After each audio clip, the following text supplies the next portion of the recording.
अस्सलाम वालेकुम ख़वातीनो हज़रात। इस वक्त दुनिया में जितने बड़े मज़ाहिब हैं उनके अंदर क्रिश्चियनिटी सबसे पहले नंबर पर है और इस्लाम जो है उसमें दूसरे नंबर पर है।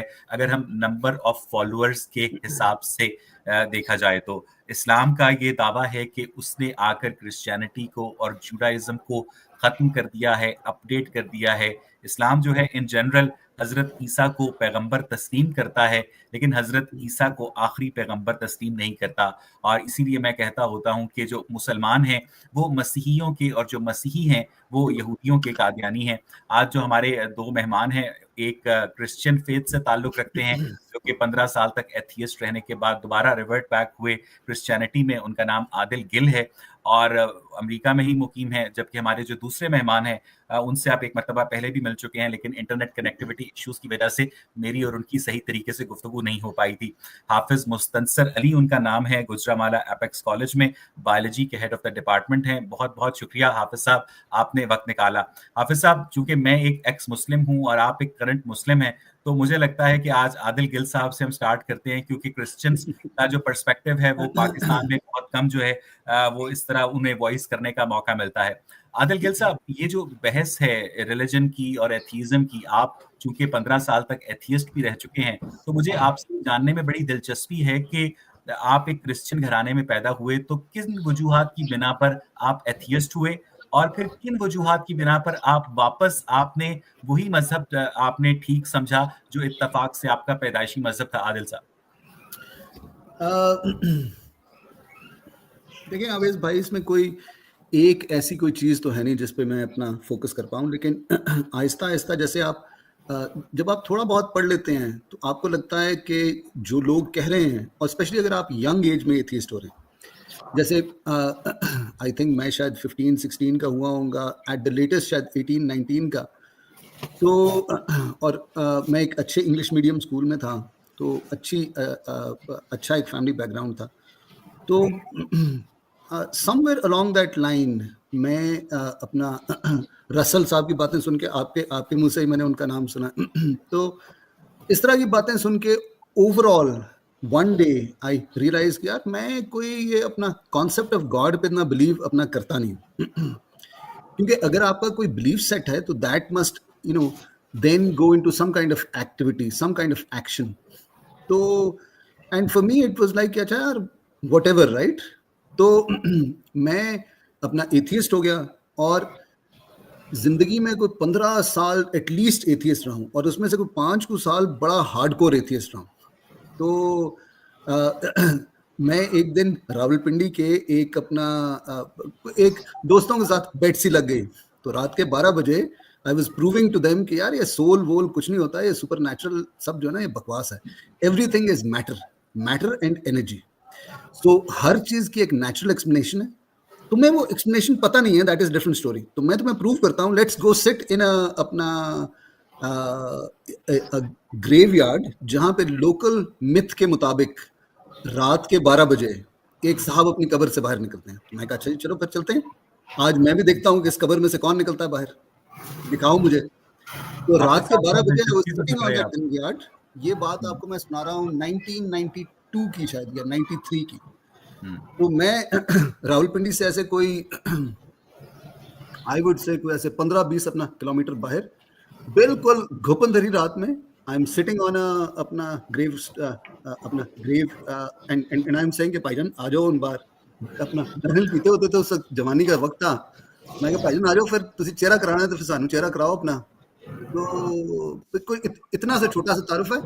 Last thing that I will say is that when I read more, when I start to challenge and get out of these ideas के अपना कार्ल सेगन साहब क्या कह रहे हैं पेल ब्लू डॉट में, या अपना विल ड्यूरांट साहब क्या लिख रहे हैं स्टोरी ऑफ फिलॉसफी में। तो and then I start to ask अपना क्वेश्चंस के ये साइंटिफिक मेथड क्या है, साइंस कहाँ से आई है, मेरी नॉलेज की जो वुसत है वो कहाँ तक है और क्यों है या कैसे है। तो that actually shatters a lot of your own अपना presumptions, I would say. Over to you sir. Thank you so much Adil sahab, आपने बहुत अच्छे तरीके से एक्सप्लेन किया कि किन वजूहात की बिना पर आपने क्रिश्चियनिटी को छोड़ा, आपने बर्ट्रैंड रसल को पढ़ा और बाद में आपको जब इदराक हुआ कि जो साइंस है जो ह्यूमन एक्सपीरियंस है उसकी जो लिमिटेशंस हैं उसकी वजह से आप रिलीजन को बिल्कुल भी मुस्तरद नहीं कर सकते हैं। हाफिज मुस्तनसर साहब, मुझे याद है अच्छी तरह कि आपने वो जो 5 सवालात हैं कुरान मजीद पर 23 सवालात के सिलसिले में से जो पहले 5 सवालात हैं उन पर मेरी और आपकी गुफ्तगू है। अच्छा हाफिज साहब, मैंने पहले भी आपसे दरख्वास्त की थी, अभी मैं आपसे दरख्वास्त कर रहा हूँ, आपकी बिल्कुल आपके ऊपर है अगर आप मेरी दरख्वास्त कबूल करें या ना करें। मैं उन पर आपसे नुक्ता बा नुक्ता बात करूंगा। मैं आपसे अगली 1 2 3 4 5 6 10 पॉडकास्ट करने को तैयार हूँ, because you are a reasonable person. Adil साहब से भी मुझे बात करके बहुत मजा आ रहा है। लेकिन मैं फिर आपसे रिक्वेस्ट करूंगा कि बीइंग अ बायोलॉजी टीचर, आप एपिक्स कॉलेज गुजरांवाला में उस्ताद भी हैं, हेड ऑफ द डिपार्टमेंट भी हैं, आपके नजदीक चार्ल्स डार्विन की जो थ्योरी ऑफ एवोल्यूशन है उसके जरिए इंसान की जो इस प्लेनेट अर्थ पर मौजूदगी है वो आपके नजदीक सही है, या जो कुरान मजीद जो है वो कहता है कि हमने आदम और हवा के जरिए इंसान को जमीन पर फैलाया, और जिसकी एक्सप्लेनेशन हमें अहादीस में मिलती है कि जुमे की नमाज के बाद जुमे और असर के दरमियान अल्लाह ताला ने आदम के पुतले में रूह फूंकी और फिर उससे आदम और इंसान को आगे बढ़ाया। इसमें से दोनों एक्सप्लेनेशंस में आपके नजदीक ज्यादा प्लॉजिबल कौन सी है हाफिज साहब? बहुत शुक्रिया। सब पहले नंबर पे तो हमें ये पता होना चाहिए कि जिस किताब या जिस हदीस की आप बात कर रहे हैं वो हदीस लिखी कब गई है। आपको इस चीज़ का आइडिया होना चाहिए कि तकरीबन ये जो कहते हैं सबसे पहले नंबर पे कुरान मजीद के बाद हदीस की किताबों में जिसका नाम लेते हैं ना बुखारी शरीफ, ये आप सल्लल्लाहु अलैहि वसल्लम के जाने के बाद 200 साल बाद यानी कि ये लिखी गई है। ठीक बात है। अब यहाँ पे ये सवाल होता है जो 200 साल के अंदर लोग थे वो दीन कहाँ से सीखते थे? सवाल तो ये पैदा होता है ना। तो 200 साल के बाद ही क्या दीन सारा रोनुमा हुआ है? तो इसके अंदर काफ़ी इख्तिलाफ़ात हैं, उलमा की भी कुछ इख्तिलाफ़ात हैं, उलमा के भी, और इसके अलावा हदीस के अंदर भी काफ़ी ज़्यादा इख्तिलाफ़ात मिलते हैं, जिस बेस के ऊपर हम लोग ज़्यादा तरजीह देते हैं कुरान मजीद की आयत को। हदीस को हम लोग दूर नहीं करते अपने से, उससे भी हम लोग रहनुमाई लेते हैं, लेकिन ज़्यादातर जो है वो हम लोग कुरान मजीद को तरजीह देते हैं। अब रही बात सर एवोल्यूशन की, तो मैं एवोल्यूशन को, माइक्रो एवोल्यूशन को तस्लीम करता हूँ। जो मेगा एवोल्यूशन है ना, या मैक्रो एवोल्यूशन जिसको बोलते हैं आप, जो स्पीशीज चेंज करना, मैं उसको तस्लीम नहीं करता और मैं इस पे बिलीव भी नहीं करता। उसकी डिटेल ये है कि सर एक आर्कियोबैक्टीरिया जो था, जो सबसे पहला बैक्टीरिया जिसको कहा जाता है, यहाँ जो सेल के बारे में कहा जाता है कि ये सबसे पहले था, एंडोसिम्बियोट हाइपोथेसिस है, उसके अंदर कहा जाता है जी इसने अमीबा के साथ मिला और फिर इसके पास माइटोकॉन्ड्रिया आ गया, देन फिर वो आगे वो सारी एंडोसिम्बियोट हाइपोथेसिस है, ठीक है, स्पायरोचीट मिले, इसको फ्लैजेला मिल गया, फिर इस तरह से इनके प्रोकैरियोट से यूकैरियोट इवॉल्व हुआ। लेकिन सर मसला ये है, यहाँ पे जो मेरा क्वेश्चन है ना वो ये है कि एक बैक्टीरिया से एक इंसेक्ट तक आप ह्यूमन तक ना जाएं, आप इंसेक्ट तक ले जाएं। तो इस दौरान साइंस ने रिपोर्ट किया है, कुछ जगहों पे लिखा भी हुआ है, इंशाल्लाह मैं आपको दिखा भी सकता हूँ। उन्होंने कहा कि जी तकरीबन 10 टू रेज़ पावर 20 इतनी जो चेंजिंग है ना उसके डीएनए में आती है। और अगर हम 1 सेकंड के अंदर एक चेंजिंग भी लेके आए, ठीक है, एवोल्यूशन को अगर हम दुरुस्त माने और 1 सेकंड में एक चेंजेस भी लेके आए, तो फिर भी हमें तकरीबन 32 बिलियन ईयर रिक्वायर है। तो सर हमारी age according to Awais Iqbal और बाकी साइंटिस्ट भी कि 13.8 बिलियन है। तो ये तो हमारी जो यूनिवर्स है, यहाँ कह लेगा, अभी जमीन की मैंने नहीं बात की, यूनिवर्स की बात की है, उसकी एज से ज्यादा हो जाता है। ठीक तो है हाफिज साहब, यानी to cut the long story short, being a biology teacher, आपके जब स्टूडेंट्स आपसे ये पूछते हैं कि इंसान इस प्लेनेट अर्थ पर कैसे रूनुमा हुआ, तो आप अपनी बायोलॉजी की जो टेक्स्ट बुक्स हैं उनको साइड पर रखते हुए उन्हें ये बताते हैं कि बच्चों, जो इंसान है वो इस जमीन पर अल्लाह ताला ने आदम और हव्वा की आपस के इख्तलात के नतीजे में इस जमीन पर आया। आप ये बताते हैं उनको, बीइंग अ बायोलॉजी टीचर। जी सर। ओके आदिल साहब, आप राइट, मैं आई गेट योर पॉइंट, मैं आप दोनों गेस्ट्स का, मैं हाफिज मुस्तनसर अली और आदिल गिल साहब, मैं आप दोनों का बहुत शुक्रगुजार हूं कि आप अपनी अपनी बारी पर बोल रहे हैं और हम एक बहुत अच्छे डेकोरम के साथ डिस्कशन को आगे लेकर चल रहे हैं और हम दोबारा भी करेंगे। इट्स आदिल साहब, इसके बाद हाफिज, जब मैं वापस आपके पास आऊंगा तो हम क्वेश्चन नंबर 1 से आएंगे। आदिल साहब, चूंकि आपने कहा था कि आपको इन जनरल रिलीजन पर बात करने में दिलचस्पी है और आप एथियस्ट रहने के बाद वापस रिवर्ट हो गए स्पिरिचुअलिटी की तरफ, तो आदिल साहब जब आप वापस आए तो आपने उसी मजहब का इंतखाब क्यों किया जो आपका पैदाइशी मजहब था? आपने इस्लाम का इंतखाब क्यों नहीं किया? आपने जूडाइज्म का इंतखाब क्यों नहीं किया? आपने हिंदुइज्म का या बुद्धिज्म का इंतखाब क्यों नहीं किया? आदिल साहब, मैं स्पिरिचुअलिटी की तरफ वापस नहीं आया। Spirituality is a new age term जो कि यहाँ पे मिसयूज हो रही है। I came back to what I believe is the truth, और truth is important to me. आज अगर आप मुझे कन्विंस कर दें कि द रियलिटी ऑफ द अपना universe is not grounded in God but in some अपना क्या कहते हैं कोई मैटर या अपना क्या कहते हैं कोई भी energy, I am willing to become an atheist again. मुझे कोई एथियस्ट बनने में दिक्कत नहीं है। I was a happy atheist when I was a younger man, I am happy to become an atheist again. मैं सच का मुतलाशी हूँ, मुझे कोई लेबल से या किसी इस चीज से कोई फर्क नहीं पड़ता कि मैं ईसाई हूँ, ये भाई अपना मुसलमान है, आप एथियस्ट हैं, you know, it really doesn't matter to me. And I'd like to say something about अपना क्या कहते हैं evolution। ये जो अपना मुस्तंसर साहब हैं इन्होंने बिल्कुल ठीक कहा, जो evolution है, first thing, does it matter to me कि how God created man और how he created being? जो अपना तौरेत है उसकी पहली अपना लाइन क्या है? It says in the beginning God created the heavens and the earths। अपना इब्रानी जुबान जहां से ये वर्ड अपना इलोहा, जहां से अल्लाह आया है, Eloah means God, Elohim means gods. In the beginning, so the right अपना translation is in the beginning gods created the heaven and the earth. अगर आप पहले उसमें जाएं अपना लेट्स से अपना इजिप्शियन, असीरियन, सुमेरियन, जो उस वक्त के बाकी सिविलाइजेशंस हैं, other civilisations of that time period, ठीक है, उन अपना सिविलाइजेशंस के आप डॉक्यूमेंट्स को उठाएं, do they start as their beginning narrative कि in the beginning God created the heavens and the earth?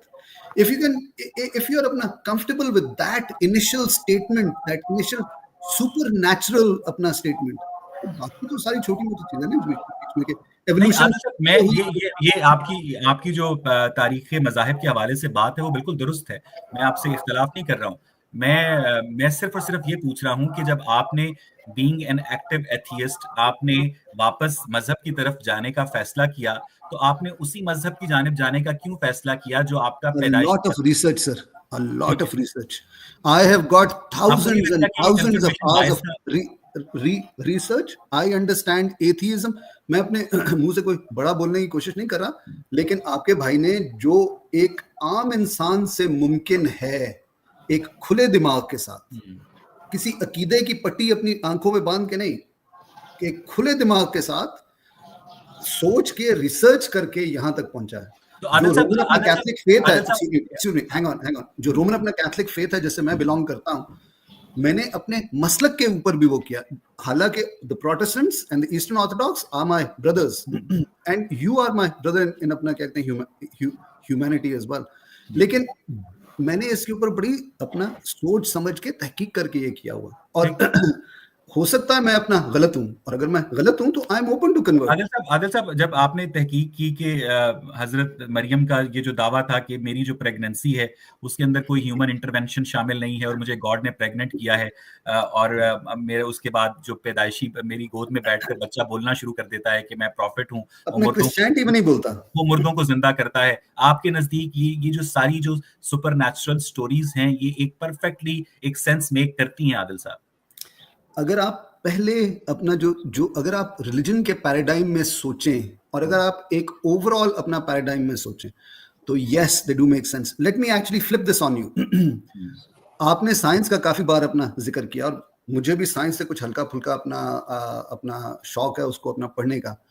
So what is science? Could you अपना tell me what that word means? What is science?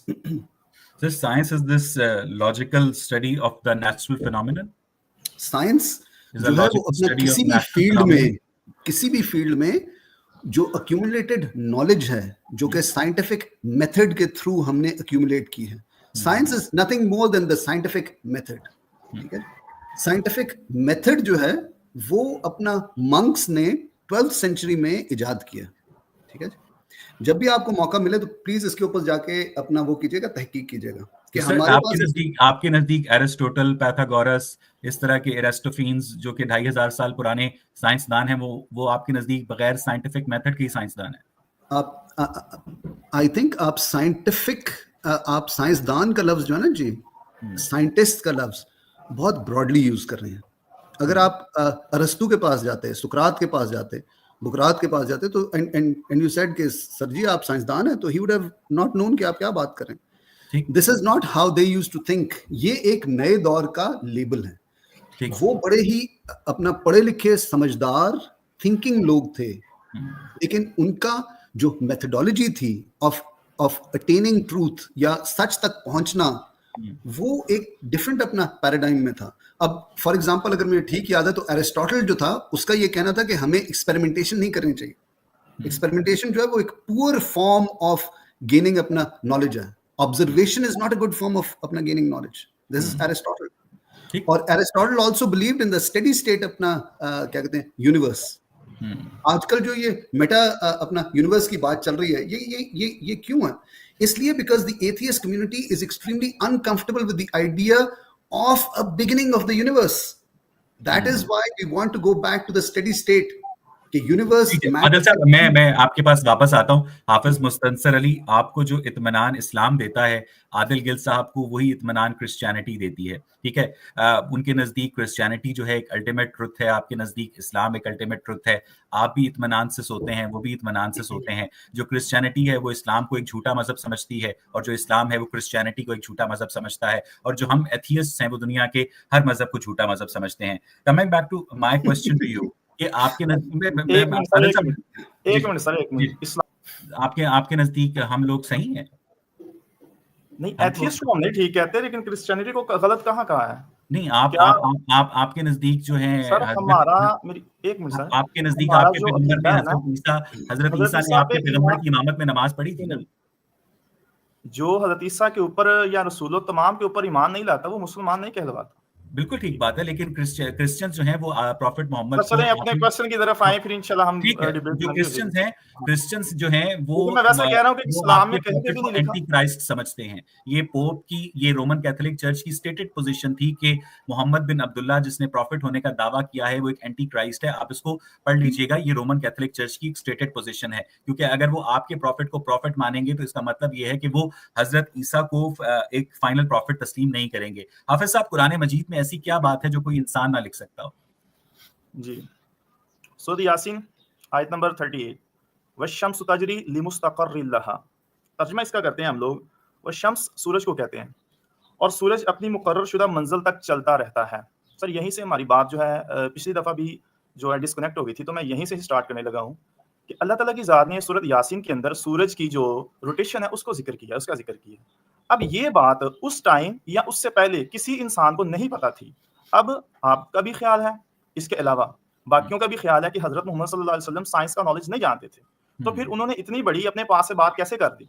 यकीनन ये बात divine बात है, समझ ले कि ये अल्लाह ताला की तरफ से ही बात है कि सूरज की जो रोटेशन है वो बता रहा है। डेफिनेटली सूरज की रोटेशन आपने अभी जो साइंस की डेफिनेशन की है उसमें आपने चले किया, लेकिन एक मैंने भी डेफिनेशन पढ़ी है, उसमें ये लिखा हुआ है कि experimental based knowledge are called science. ठीक है, कि जो एक्सपेरिमेंट के जरिए या एविडेंस के जरिए हम लोग हमारे पास नॉलेज आता है ना, उसको भी साइंस ही हम कंसीडर करते हैं। अच्छा सर, ये जो कह ले कि अभी प्रूव हो रहा है, तकरीबन 1927 के अंदर ये सूरज की जो रोटेशन है ना, ये प्रूव की थी जॉन ओर्ट ने। ठीक है जी, और उससे पहले किसी को आइडिया नहीं था, उससे पहले सिर्फ कुरान मजीद को ही आइडिया था, और कुरान मजीद में ही इसकी रोटेशन है बयान की गई। अच्छा, आदिल गिल साहब, कमिंग बैक टू यू, आपके नजदीक ये जो हाफिज मुस्तंसर अली ने कुरान मजीद के अंदर सूरज के मुकर्रर रास्ते की तरफ जाने का जिक्र किया है, क्या ये वाकई कोई इतनी अनहोनी बात है जो कुरान मजीद को एक डिवाइन बुक साबित करती है? आदिल साहब, अकॉर्डिंग टू यू? देखिए, मैं अपना मुसलमान नहीं हूँ। इसके ऊपर जो अपना इस्लाम की बातें हैं वो आप अपना मुस्तंसर साहब से कीजिए। जहां तक मैं अपना क्रिश्चियनिटी की बात करूंगा, there's a thing that's called the God of the gaps, right? There's a thing that's called the God of the gaps. Perfectly, yeah.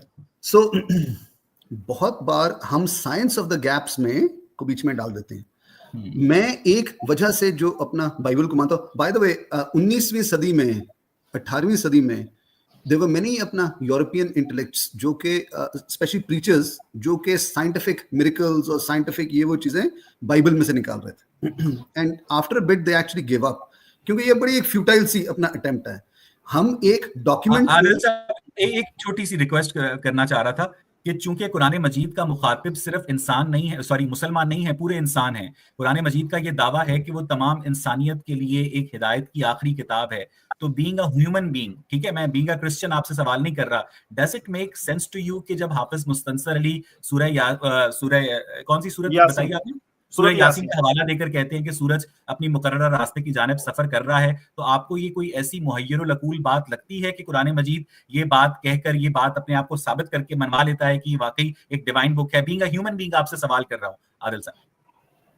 Sir अगर मैं थोड़ी सी एक्सप्लेनेशन कर दूं तो आदिल साहब को समझने में इसके बाद हाफिज साहब, आप देखिएगा मैं कम से कम इनपुट दे रहा हूं क्योंकि मुझे आप दोनों गेस्ट्स की इंटेग्रिटी और आपके टाइम की बहुत थोड़ी सी एक्सप्लेनेशन दे दूं ना, फिर आपके पास आ रहा हूं। मुझे सिर्फ आदिल साहब एक्सप्लेनेशन अभी बनती है सर, मुझे इनपुट ले लेने दें, मैं फिर आपके पास आ रहा हूं, मैं बगैर कुछ एक लफ्ज ऐड किए। जी आदिल भाई। सर मैंने आपको पहले अपना जवाब दे दिया हुआ है। जो अपना मुसलमान है उसके कुछ अकायद हैं, वो अपने अकीदे के अपना बुनियाद पे उसे आज अपना कैसे इंटरप्रेट करे या कैसे री इंटरप्रेट करे या कैसे उस अपना इंटरप्रिटेशन को रिडैक्ट करे, ये हर इंसान जो अपना सच का मुतलाशी है उसे अपने ज़मीर में झांक के देखना चाहिए कि उसे क्या नजर आता है। But does it make sense to you? Does it have to make sense to me? Yeah, does it make sense to you? ये आपके Does it have to make sense to me? अगर if it made sense to me, would I be a अपना Christian? It doesn't make sense to you, right? So हाफिज मुस्तंसर अली, यहाँ पर situation ये है कि मैं तो चले एक एक्स मुस्लिम होते हुए कोई बायस रख सकता हूं कुरान के खिलाफ, ठीक है, मुझे यहूदों ने सारा फंडिंग करते हैं, आदिल साहब ने अभी तक पैसे नहीं भिजवाए हैं। बहरहाल आप लोगों का ये अक्सर दावा होता है कि यहूदों ने सारा की जानिब से इस्लाम के दुश्मनों को फंडिंग की जाती है। ऐसी कोई बात नहीं है, ठीक है, हम लोग जो समझते हैं हम लोग उसके ऊपर बात करते हैं। आपकी एक्सप्लेनेशन क्या है? क्या आपके नजदीक टॉलमी को 155 एडी के अंदर जब उसने एल्मागेस्ट लिखी थी, जिसने आपकी कुरान मजीद से कहीं ज्यादा इंट्रिकेट निजाम जो है वो हेवंस का इंट्रोड्यूस करवाया था, जो अगले 1500 साल तक राइज रहा, जिसके अंदर मुसलमान साइंसदान भी थे, वो गलत थे, और आपका कुरान जो है इस तरह की एक मुबहम आयत बताकर डिवाइन बुक बन जाता है? हाफिज साहब जी सर, पहले नंबर पे तो ये आपकी बहुत ज्यादा कह ले कि होशियारी है कि आप जो गलत चीजें हैं ना उसको ऐड करके तो इसको गलत करने की कोशिश करते हैं। सबसे पहले तो मैं आपको टॉलमी की जो अल्मागेस्ट बुक है ना उसका बताता हूँ कि उसके अंदर क्या लिखा उसने, आपको भी आइडिया है, उसकी हकीकत बताने लगा हूँ सर। उसने जो दावा किया था या उसने जो नजरिया पेश किया ना उसको कहते हैं जियोसेंट्रिक। जियो का मतलब होता है जमीन और सेंट्रिक का मतलब दरमियान। जमीन दरमियान में है, बाकी सारे जितने भी स्टार्स या सितारे हैं उसके गिर्द चक्कर लगा रहे हैं सोलर सिस्टम के मुकर्रर रास्तों पर। जी मुकर्रर रास्तों पे कर रहे हैं, इसके गिर्द चक्कर लगा रहे हैं। क्या ये बात ठीक थी? और क्या यही बात जो मैंने अभी किया कुरान मजीद के साथ मैच कर रही है? ये तो जमीन आसमान का फर्क है। मैं कह रहा हूं कि सूरज मुकर्रर रास्ते पर चल रहा है, और आगे एक और जगह पे सूरत कुविरत के अंदर कहा गया है इज़ा शम्सु कुविरत, जब ये सूरज बेनूर हो जाएगा, यानी कि ये ऐसे रास्ते पे जा रहा है, एक वक्त आएगा ये खत्म हो जाएगा, और उसी को नाम हम क़यामत का देते हैं, और वही जो है उसके ऊपर ईमान लाना हमारे मुसलमान के लिए फर्ज है और लाज़िम मलज़ूम है। ठीक है जी। अब आपने जो टॉलमी की बात की है उसमें ये सूरज की बात है ही नहीं।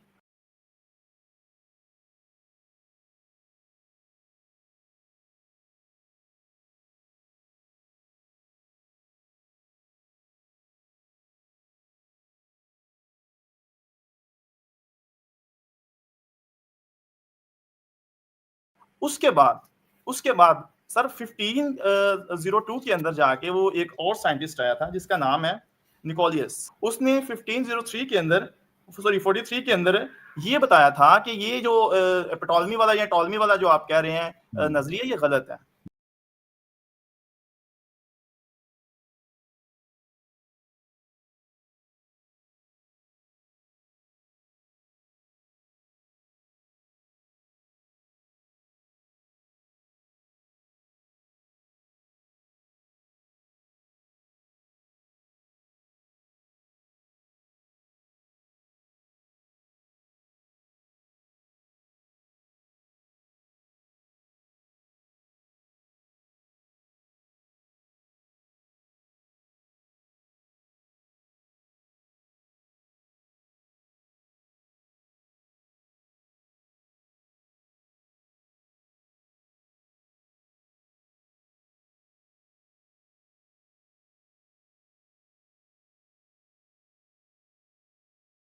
उसके बाद जो गैलीलियो था उसने हेलियोसेंट्रिक का कॉन्सेप्ट लिया था। अब हेलियोसेंट्रिक क्या है? हेलियो सूरज को कहते हैं, सन को, और सेंट्रिक का मतलब दरमियान। अब सूरज दरमियान में आ गया, बाकी सारे जो स्टार हैं या बाकी जो सितारे हैं। हाफिज साहब कुरान में जो जियोसेंट्रिक मॉडल की कोई तरदीद मौजूद है? कुरान जो है क्या हीलियोसेंट्रिक मॉडल को फॉलो करता है? क्या कुरान ये कहीं पर कहता है कि सूरज के गिर्द तमाम जो सैयारे हैं वो रिवॉल्व कर रहे हैं? सर ये बात ही गलत है, ये बात गलत है। कुरान कैसे कहेगा? कुरान डिवाइन बुक है, ट्रुथ बुक है, लारैब किताब है। कुरान ने वो बात कहनी है जो गलत नहीं होनी, और यही बात है। आप इस बात को गलत करें ना, सूरज जो है वो रिवॉल्व कर रहा है, मिल्की वे गैलेक्सी के अंदर कर रहा है ना। अब मैं आपको बताने लगा हूँ 1927 के अंदर ये जो था जॉन ऑल्ट, उसने ये थ्योरी पेश की थी। अब देखें, जियोसेंट्रिक और हेलियोसेंट्रिक दोनों थ्योरीज जो है ये रिजेक्ट हुई। अब कौन सी थ्योरी इसने पेश की है? इसने कहा था गैलेक्टिक सेंट्रिक, आई थिंक इसका मुझे शायद नाम नहीं सही से लेना आ रहा। इसके मुताबिक ये था कि गैलेक्सी के अंदर ये चीजें सारी जो है वो रोटेट कर रही हैं, ठीक है, और जो हमारा सन है ये भी ये कह लेके कर रहा है, रोटेट कर रहा है। इसने ये, अब ये थ्योरी जो है ये अभी तक चल रही है।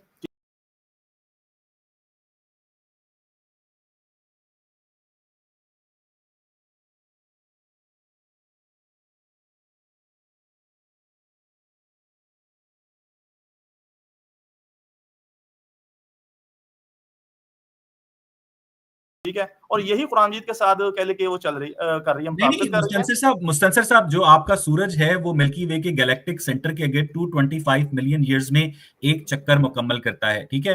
आपकी जो जमीन है वो सूरज के गिर्द 365 दिन में एक चक्कर मुकम्मल करती है। लेकिन आपका जो कुरान है वो इतना ज्यादा साइंस से ला इल्म है, जिसमें साफ साफ लिखा है कि जुल्करनैन जो हैं, एक जो कि सिकंदर आजम के किरदार को आपके कुरान ने एक डिविनिटी देने की कोशिश की है। आई थिंक ये जो आप क्वेश्चन करने लगे हैं ये इसके रिलेटेड नहीं है। नहीं, मुस्तंसर साहब, do not try to put your words in my mouth.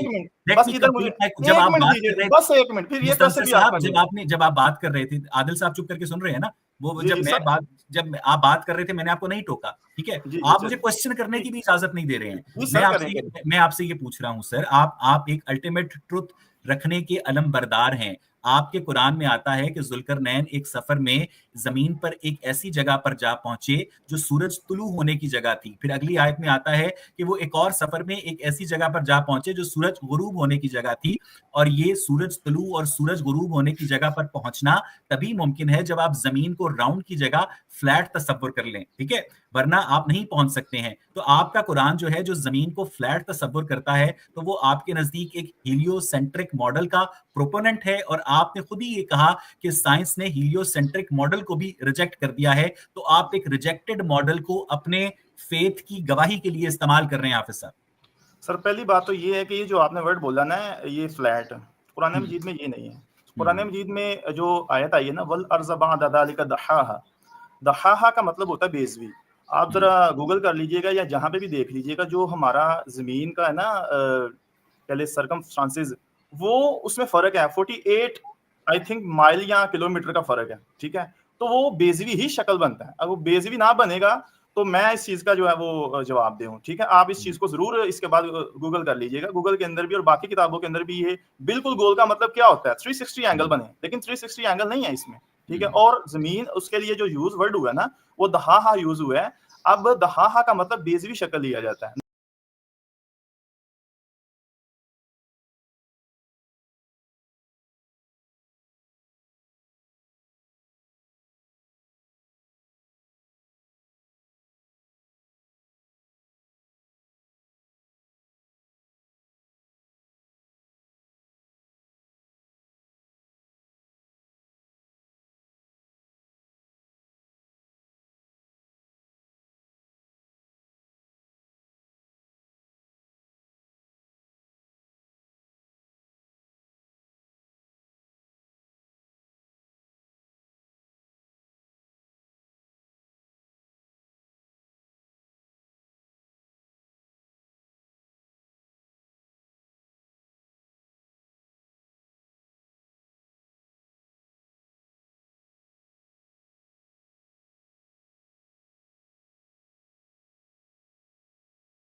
ना कि चिपटी हुई या जो आप कह रहे हैं बिल्कुल।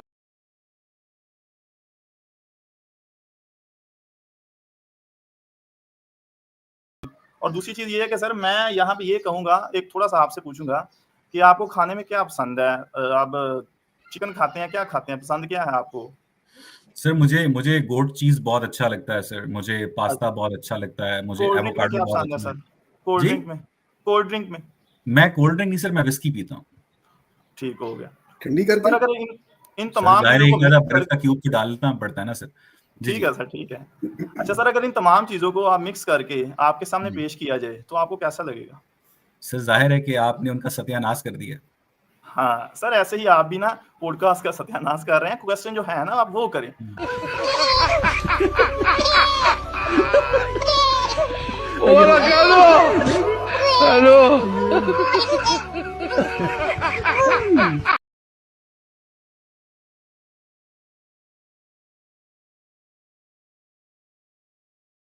सर अगर इन तमाम चीज़ों को आप मिक्स करके आपके सामने पेश किया जाए, तो आपको कैसा लगेगा?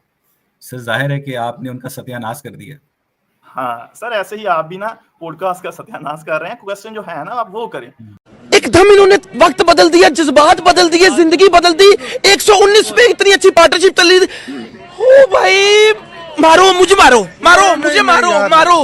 नहीं, ये मजाक हो रहा है। एक सेकंड यार, मजाक हो रहा है। नहीं, क्वेश्चन जो आपने मुझे दिए हैं, जिसके ऊपर बात करना चाह रहे हैं, उसी पे करें। तो मैंने आपसे पॉडकास्ट का सत्यानाश करने की जगह जो आपसे मेरी जिस क्वेश्चन पर बात हुई थी, मैंने वही नहीं पूछा। आपके नजदीक सूरज के मुकर्ररा रास्ते पर सफर करना जो है वो कुरान मजीद के डिवाइन होने की निशानी है, राइट? जी, जी सर, बिल्कुल। तो अरे आपने आप खुद ही आपने ये खुद ही बात अपनी सर, अब अगर साइंस गलत कहती है तो मैं फिर मानूंगा कि नहीं, कुरान मजीद की मुझे गलत है। लेकिन जब मेरा मेरा साइंस इस सवाल बातों फिर को यही है कि आपके कुरान से कहीं ज्यादा डिटेल्ड जो हेवनली चार्ट्स थे उनको 155 एडी में टॉलेमी ने एल्मागेस्ट के अंदर एक्सप्लेन किया है। तो क्या जो टॉलेमी की एल्मागेस्ट है आपके कुरान से कहीं ज्यादा डिटेल्स के साथ जो डिस्कस करती है कि जिसमें चांद भी है, जिसमें जोहरा भी है, जिसमें मरीख भी है, ये सब अपने अपने मदार के अंदर तैर रहे हैं, और आपका कुरान तो उसके मुकाबले में बहुत इंफीरियर लेवल पर डिस्कशन करता है ना। तो क्या सर हम टॉलेमी टॉलेमी की की जो एल्मागेस्ट को एक डिवाइन बुक मान लें मुस्तनसर साहब? सर टॉलेमी की जो आप बुक कह रहे हैं ना, वो गलत है, गलत हो गई हुई है। उसका ठीक। आप जो नजरिया पेश कर रहे हैं इसके साथ नहीं मैच करता। वो कह रहा है जमीन दरमियान में और जमीन साकन है। ये तो बात ही गलत हो गई है। कुरान मजीद ने कहाँ कहा है कि जमीन साकन है? बताएं मुझे जरा। लेकिन कुरान मजीद ने ये तो, कुरान मजीद जो है ये जनरल बात करता है सर। जनरल अब बात आप करते हैं। कहेंगे, आप कहेंगे कि अच्छा अवैसी अच्छा, आदिल बात साहब, अब आबिद साहब, अब मैं पॉडकास्ट का बेड़ा गर्क किए बगैर अच्छा आदिल साहब, अब आबिद साहब, अब मैं पॉडकास्ट का बेड़ा गर्क किए बगैर सर अगर आपको नहीं मेरे नहीं, अल्फाज मुझे बुरे मुझे लगे, बहुत अच्छा लगा सर। लेकिन मैं ये आपके कहना जो चाह दिल रहा में हूँ, आए आप कहिए। मैं आदिल साहब, आप एक बहुत ही पढ़े लिखे आदमी है, मुझे आपसे बात करके बहुत मजा आ रहा है। मैं आपके सर साथ सोलो मुझसे बात पॉडकास्ट करके नहीं करूंगा। मजा आ रहा। नहीं नहीं, आप तो खतरनाक आदमी है ना, मुझे लग रहा है कि आप मुझे मारेंगे। नहीं नहीं नहीं सर, खैर, वो ये है कि आपने कहा कि वो खाने का बेड़ा गर्क हो जाएगा। मैंने कहा फिर ये यही चीज नहीं इसकी नहीं तरह नहीं, का नहीं, क्वेश्चन आप। मैं देखें, खाने में और ठीक है, पॉडकास्ट में ये फर्क है। हम जब मल्टी चले गैस्टिंग मैं करते वो अपने अल्फाज वापस लेता हूँ नहीं अगर नहीं सर, आपको आप ना दिलआजारी है। लें, वो नहीं आपकी नहीं सर, आपके दिल मैं की बात दिलआजारी है। किसी की नहीं आदिल सुनना साहब, चाहता।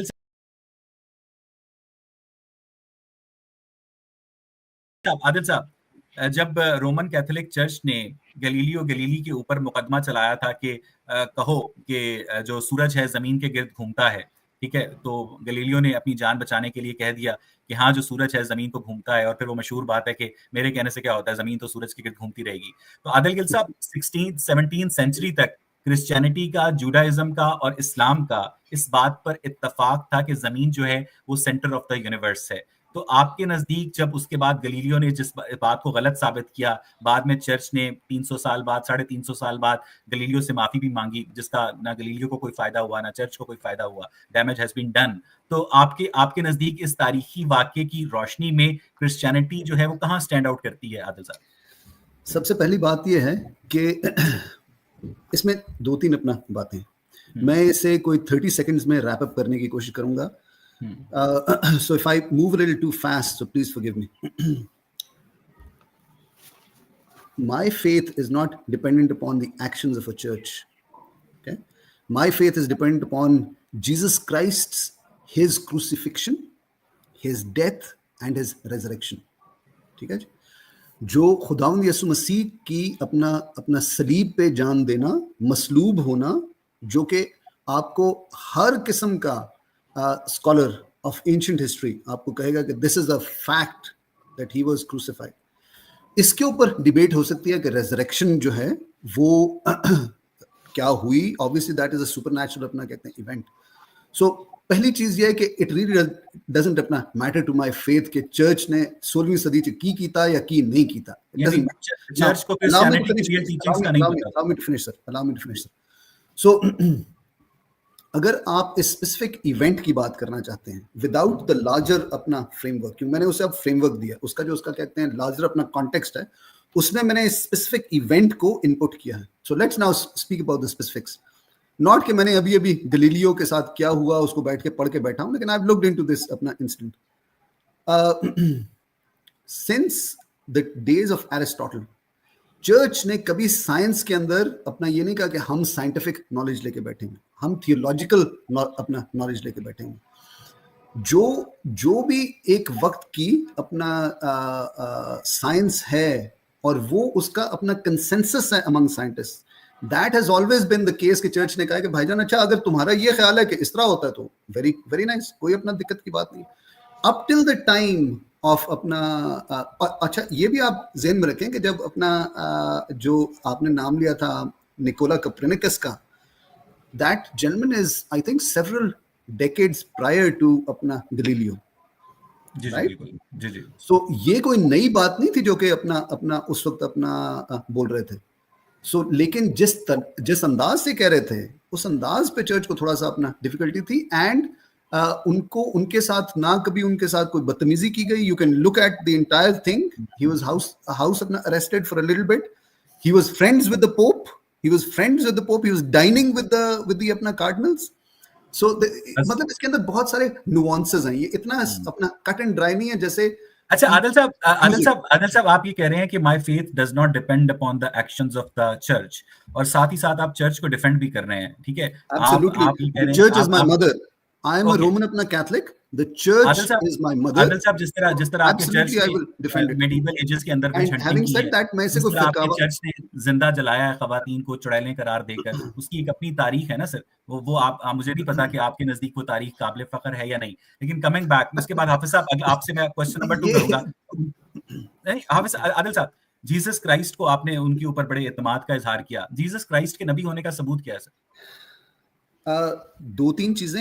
एक तो जो प्री हिस्ट्री से बहुत सारी प्रोफेसीज आ रही हैं, वो कहाँ पे पैदा होंगे, कैसे होगा. यू कैन अपना challenge all that existing narrative, लेकिन there is a narrative. Did you know of that? Sir ये सारी प्रोफेसीज जो हैं वो प्रॉफिट मोहम्मद के मुतालिक भी कही जाती रही हैं. क्या वो लिखी गई हैं तौरेत में? क्या वो ज़बूर में है? इसके ऊपर मुसलमानों ने उसके ऊपर किताबें खाली की हुई हैं कि हमारा एक नबी आएगा. तो मैं उसको अपना चैलेंज तो नहीं कर रहा ना जी. मैं यहाँ पे इस्लाम के खिलाफ तो लड़ने नहीं आया, मैं तो खुदा के लिए लड़ने आया हूँ. सर जो रोमन गवर्नर पैलेस्टाइन के अंदर तैनात था, जिसने जीसस क्राइस्ट की 30 ईस्वी के अंदर, पॉन्टियस पायलट उनका नाम था. एग्जैक्टली. तो मुझे ये बताइएगा कि उसने jumping too fast sir. No sir, मैं अपने क्वेश्चन के ऊपर हूँ कि आपके जीसस क्राइस्ट के खुदा के नबी होने का क्या सबूत है जब खुदा का अपना वजूद ही मुतनाज़े है? मुतनाज़े अगर आप उसकी टोटलिटी में देखेंगे तो आई डोंट थिंक कि इतना ज्यादा मुतनाज़े है. एपिक्यूरियस जो कि 500 बीसी में था, एपिक्यूरियस से के वक्त से ये एथिज्म का एक अपना सोच चल रही है ना. आई एम श्योर कि एपिक्यूरियस ने इसे इजाद नहीं किया था. So there has been a streak of atheism that is coming throughout history. So मैं उस streak and it is never been a popular thing. आजकल की हमारी डे एंड एज में एथिज्म इज वेरी पॉपुलर, और उसकी भी कुछ वजूहात हैं, बट दैट इज अपना सेपरेट. आप इसके होस्ट हैं. आई हैव जी, thank you for bringing me back to, क्योंकि I have got a tendency to ramble. So पहली चीज मैंने आपसे ये अपना कही थी कि there are all these prophecies, we can discuss them. आप उसे कहें यार ये वैलिड नहीं है, that is a separate subject. But point number 1 is कि there is a lot of prophecies about him. और वो उनका कैरेक्टर क्या होगा, वो क्या करेंगे, कैसे करेंगे, उनके साथ क्या होगा. If you have a chance, please read Isaiah, जैसे उर्दू में कहते हैं यशाया नबी. यशाया नबी की अपना किताब पढ़ें अपना तौरेत में, उसका 53 बाब 53 चैप्टर 53 पंजाबी में मेरा 53 के अंदर है. सो उससे आप उठा के पढ़ें एंड यू विल सी कि कितनी खूबसूरत चीजें वो लिखता है. ये जो आदमी है Isaiah, he is 700 years BC. He is the man who writes Cyrus by name. So मतलब उसके ना बड़ी चीजें.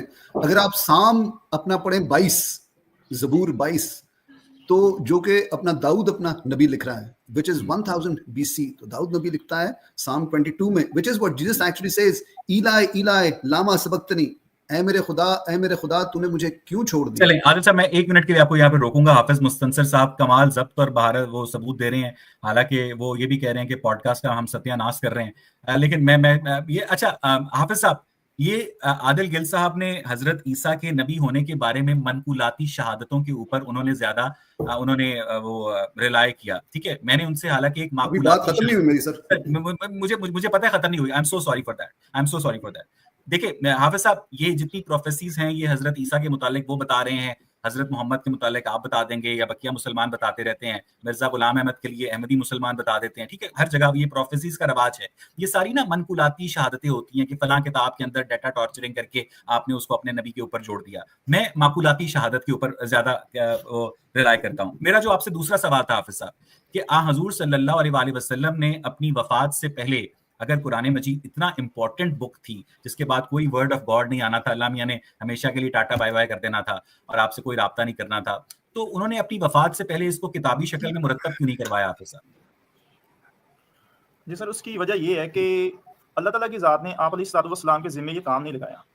पहली बात, इस बात की जो दलील है वो कुरान मजीद सूरत क़यामा में है। मैं आयत भी पढ़ने लगा हूँ, इन्ना अलैना जमअहु व कुरआना, बेशक इसको जमा करना और पढ़ाना हमारा ज़िम्मे है। सर ये जो वर्ड अलैना है ना, अलैना, इसका मतलब होता है हमारे ज़िम्मे, और अल्लाह ताला की ज़ात कह रही है कि इसका जमा करना भी, इसका महफूज करना भी अल्लाह के सुपुर्द है, अल्लाह की तरफ है, उसके ज़िम्मा है। अब अल्लाह ताला किस तरह से इसको अल्लाह से मुराद महफूज आपकी हजरत उस्मान है ना? नहीं सर, अल्लाह ताला जिसने हजरत उस्मान को भी पैदा किया। अच्छा सर आगे मुझे जरा बोलने दें। सूरह अनकबूत आयत नंबर 49 के अंदर है, बल हुआ आयातुन बय्यिनातुन फी सुदूरिल लज़ीना ऊतुल इल्म, यहाँ पे अल्लाह ताला की ज़ात इसको महफूज करना या इसको जमा करने का तरीकाकार बता रही है। आयत की मैं वो जरा ट्रांसलेशन करने लगा हूँ। ये रोशन आयतें हैं जिन्हें इनके सीनों में जमा किया गया यानी महफूज किया गया। अब सर किताब की शक्ल में लिखना या किताब की शक्ल में इकट्ठे करना ये महफूज होने की कोई दलील नहीं है।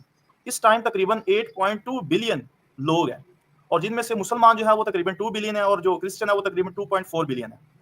सर अगर मैं आपको ये कहूँ कि जितने भी इसके नुस्खा जात हैं, जितनी भी किताबें हैं कुरान मजीद की, वो आप एक टाइम के लिए, मैं ये वर्ड बोलने लगा हूँ, आप शहीद कर दें या इसको साइड पे कर दें, यहाँ से खत्म कर दें, तो क्या किताब खत्म हो जाएगी? नहीं खत्म होगी, क्योंकि अल्लाह की ज़ात ने कहा है कि ये सीनों में महफूज है। सर लाखों की, करोड़ों की तादाद में इस टाइम हुफ़ाज़ कराम मौजूद हैं, उस वक्त भी मौजूद थे।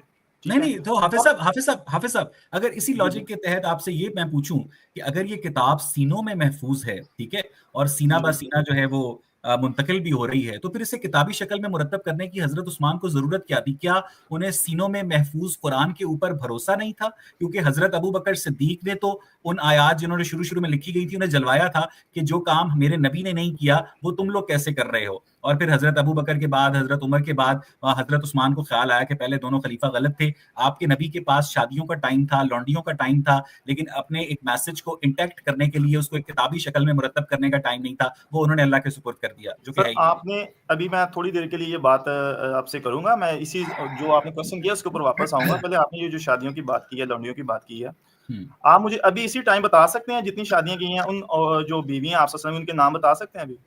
सर मुझे ज़बानी नहीं याद, मैं डॉक्टर जाकिर नाइक नहीं हूं ना, वैसे मैं मुझे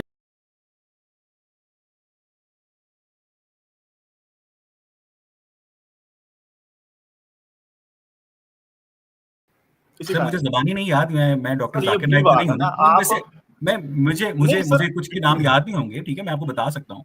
सर पूरे बताने हैं जो आप बता रहे हैं, और उसके बाद ये भी बताना है कि किस आपकी अधूरा नॉलेज होता है। तारीख नहीं सर, मैं तादाद के लिहाज से बड़ा पक्का हूँ सर। आपके नबी के पास तारीख तबरी के मुताबिक 11 बीवियां और 17 लौंडियां थी। पहली बीवी हजरत खदीजा थी, जिनकी आपके नबी के साथ तीसरी शादी थी जुलाई 596 ईस्वी में, और जब तक वो जिंदा रही आपके नबी ने दूसरी शादी की आवाज नहीं निकाली। लेकिन जैसे ही मालदार बीवी का इंतकाल हुआ, उसके बाद आपके नबी ने 6 साल हजरत आयशा से भी निकाह किया, हजरत सौदा से भी निकाह किया, अपने मुंह बेले बेटे जैद बिन हारिस की जो बीवी थी ज़ैनब बिनते जहश, उससे भी निकाह किया, सफिया बिनते हई से भी निकाह किया, जिसका शौहर जो है मैदान जंग में मारा गया था, और उसके अलावा मारिया बिन किप्तिया जो कि मिस्र से एक लौंडी के तौर पर लाई गई थी, उनसे बगैर निकाह के उन्होंने इब्राहिम बिन मोहम्मद नामी बेटा भी पैदा किया। ये तारीख गलत है तबरी।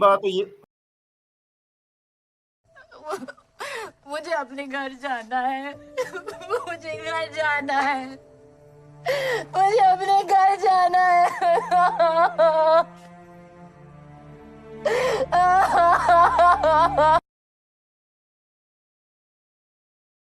पहली बात तो ये मैं आपको ये बताऊं कि जो आपने पहले इसको ना एक तसल्सल से लेके चलते हैं, इंशाल्लाह समझ आएगी हमें भी। नहीं, मेरा सवाल ये था जो कि थोड़ी जिसकी देर तरफ इस से पे बात कर लूं, उसके बाद उसी पे चलते हैं थोड़ी देर के लिए, क्योंकि ये आप बात हर पॉडकास्ट में करते हैं, तो थोड़ी देर के लिए मुझे ना इसके बाद देखिए, इसके बाद मुझे आदिल गिल साहब पे जाना है, प्लीज थोड़ा सा जी जरूर जरूर।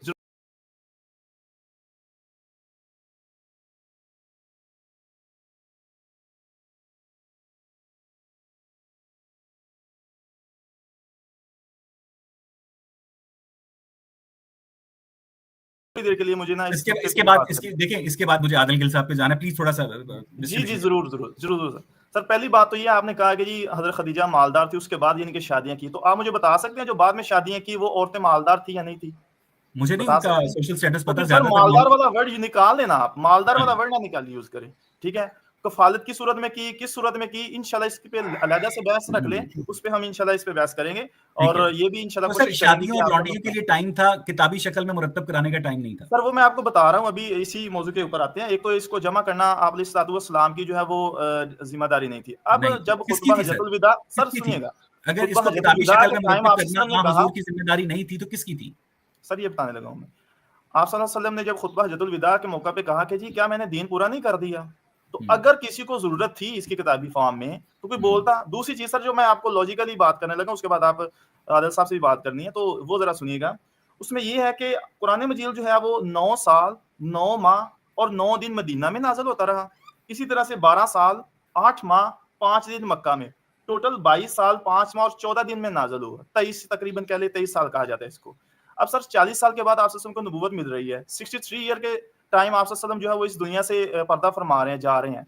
तो सर 23 साल में कुरान मजीद नाज़िल होता रहा। आप मुझे ये बताएं कि अगर एक बच्चा पेपर दे रहा है और उसके 7 पेपर हैं, 6 पेपर उसने दिए, हम उसको कहेंगे जी सारे पेपरों का रिजल्ट ला के दिखा दो, तो वो दिखा देगा?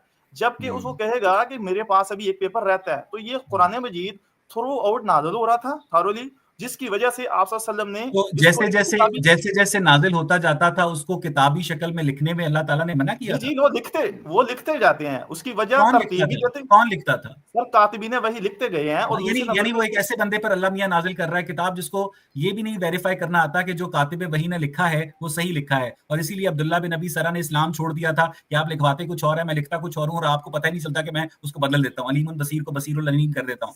सर यही मसला है कि आपको अधूरा इल्म होता है। अब्दुल्ला बिन सरा जिसकी बात आप कर रहे हैं ना, आपको पता है कि वो लास्ट में फिर मुसलमान हो गया था? ये आपको आइडिया नहीं हो गया था सर, वो आपके हजरत उस्मान के सियासी इन्फ्लुएंस में आ गया था। आपके नबी ने उसके कत्ल का फतवा साबित किया। बहुत लंबा टॉपिक है, हाफिज साहब पॉइंट पर आए।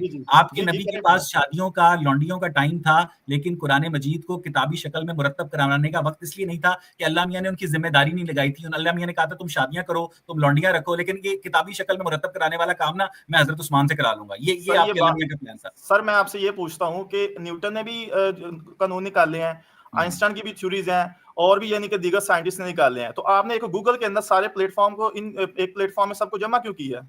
बताएं जरा। ये तो ड्यूटी उनकी होनी चाहिए।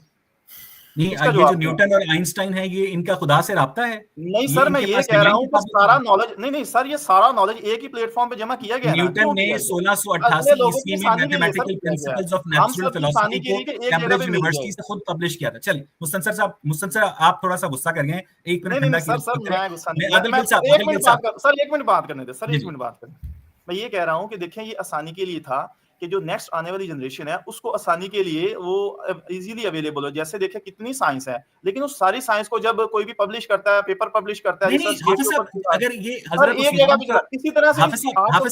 उस्मान को अगर ये समझ आ गई थी कि आइंदा आने वाली नस्लों के लिए कुरान मजीद का किताबी शक्ल में होना जरूरी है, ये इस बात की समझ आपके नबी को खुदा ना खास्ता नहीं थी। हजरत उस्मान ज्यादा समझदार थे। सर उस वक्त का डिमांड नहीं थी, सबको जुबानी याद था मोस्टली। ओके आदिल गिल साहब, मैं आपसे वो जो बात करना चाह रहा था, जो प्रोफेसीज के मुतालिक आप कह रहे थे कि प्रीवियस बुक्स के अंदर वो निशानियां मौजूद थी कि जीसस क्राइस्ट के आने की। सर ये सारी डेटा टॉर्चरिंग समझता हूं मैं आपके यानी हजरत ईसा के नबी होने का कोई ऐसा नाकाबिले तरदीद सबूत है जिसको कोई भी मुझ जैसा एथियस्ट या रोमन एम्पायर के अंदर जो पेगन सुनता और वो फौरन पट से आपके नबी पर ईमान ले आता? क्योंकि जब तक कॉन्स्टेंटीन ने 4वीं सदी के शुरू में क्रिश्चियनिटी को कबूल नहीं किया था, तब तक क्रिश्चियंस को बहुत मार पड़ी है ना आदिल गिल साहब?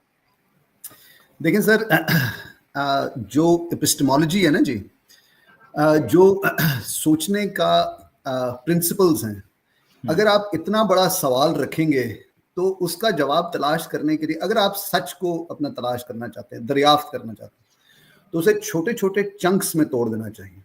और उन छोटे चंक्स में तोड़ने के बाद आप उसको चाहे आप अपना सोक्रेटिक अपना मेथड यूज करें या आप अपना साइंटिफिक मेथड यूज करें, कोई एक मेथडोलॉजी जो कि कंसिस्टेंट हो अक्रॉस द बोर्ड और उसके ऊपर एप्लीकेबल हो, उसको एज योर गाइडिंग प्रिंसिपल रख के अब आप सोचेंगे किसी भी सब्जेक्ट में। Would you agree with that principal?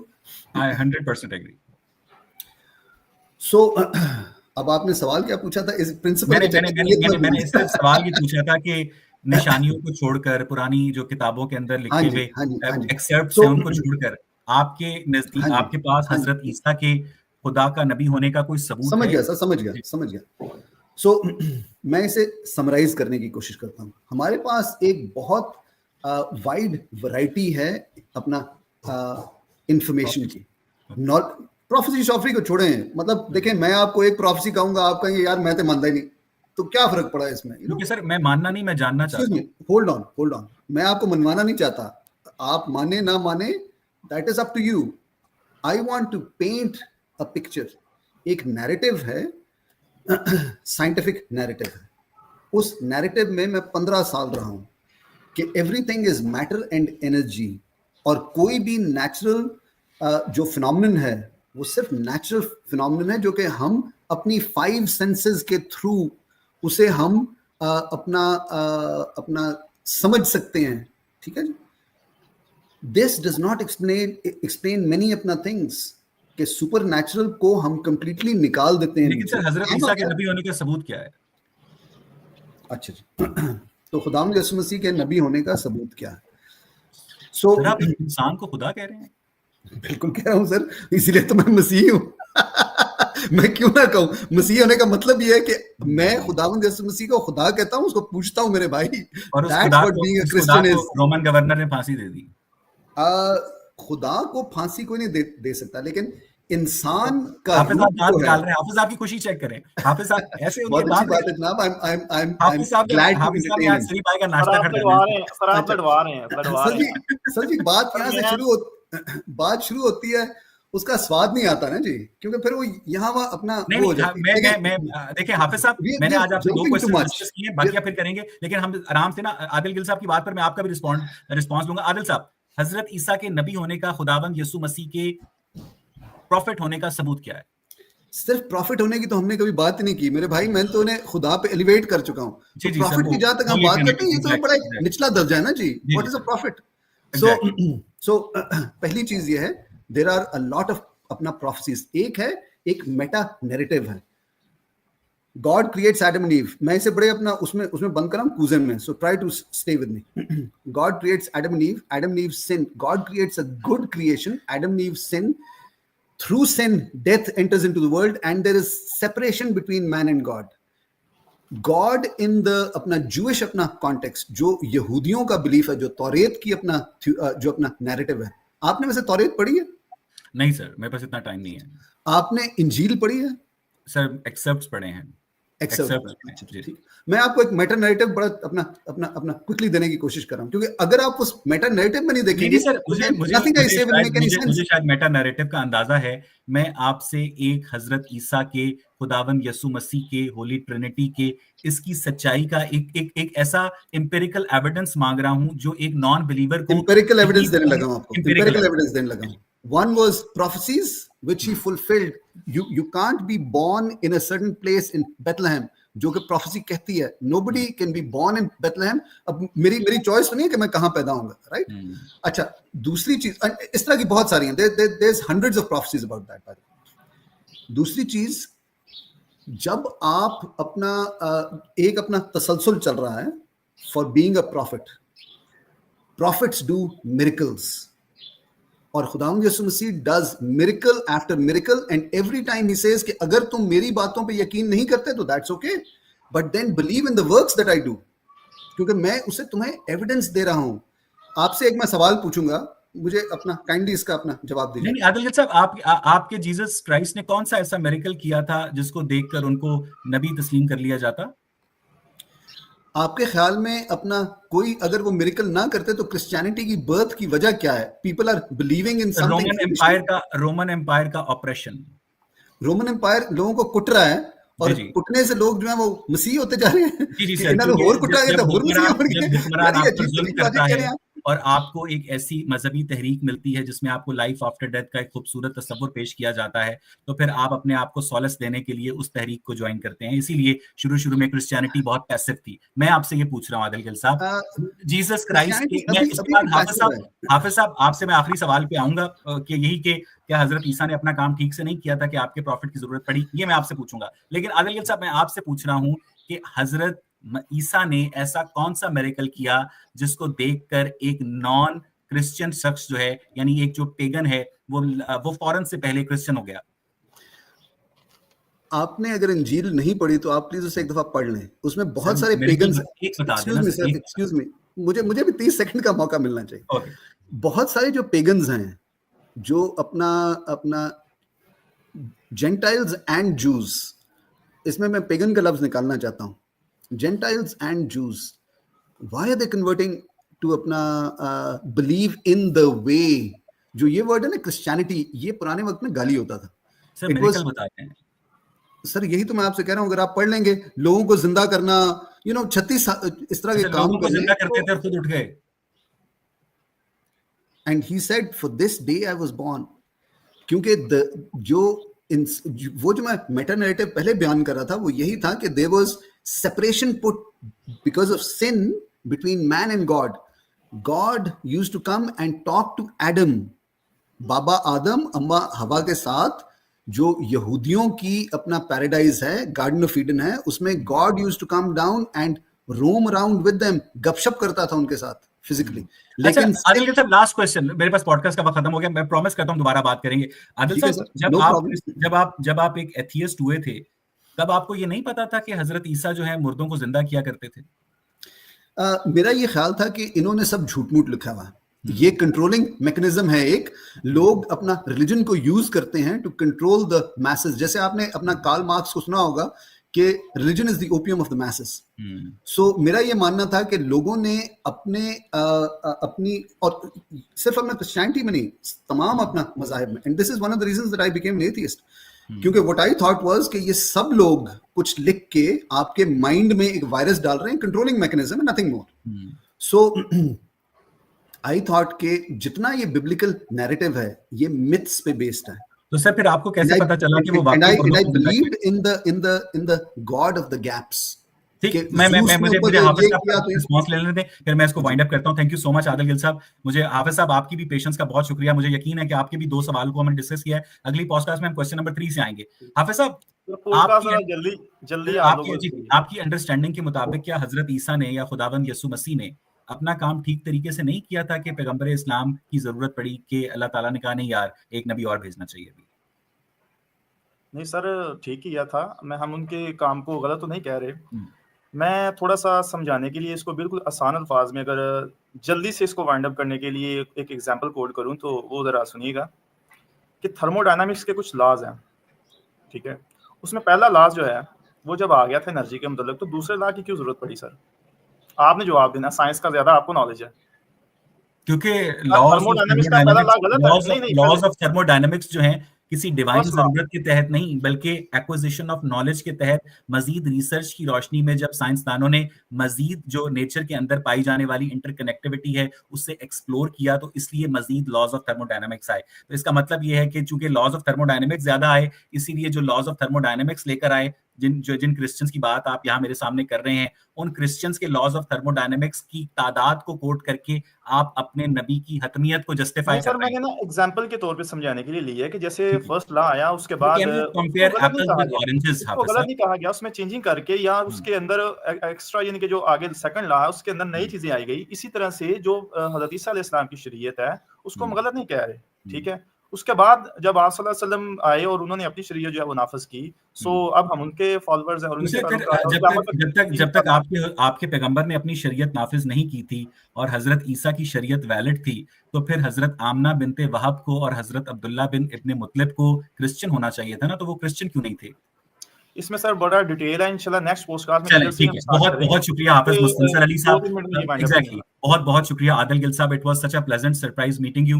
और पता नहीं क्यों बार बार मुझे जो आपकी शक्ल है ना वो आशिर अजीम से बहुत मिलती जुलती लग रही है, वो जो धुआं ड्रामे वाले थे आजकल कनाडा में होते हैं। आई डोंट नो, आपके साथ बहुत रिजेम्बलेंस है उनकी, और आपकी आवाज में एक सेटलनेस है, एक ततैयत है। लेकिन I respect your views, I respect your knowledge, और मुझे आपसे नफरत की वो हमक नहीं आई जो मुझे अक्सर आपसे भी नहीं आई हाफिज साहब वैसे, लेकिन ज्यादातर लोगों से आती है। तो आदिल गिल साहब और हाफिज मुस्तनसर अली, हम दोनों जो हैं वो डिस्कशन का सिलसिला आगे बढ़ाएंगे अगली सर पॉडकास्ट शायद में, लेकिन एक अब मिनट तक के लिए बहुत शुक्रिया। जी जी सर, शायद इन्हीं वजूहात की बिना पे आपने आदिल भाई को ज्यादा टाइम दिया है।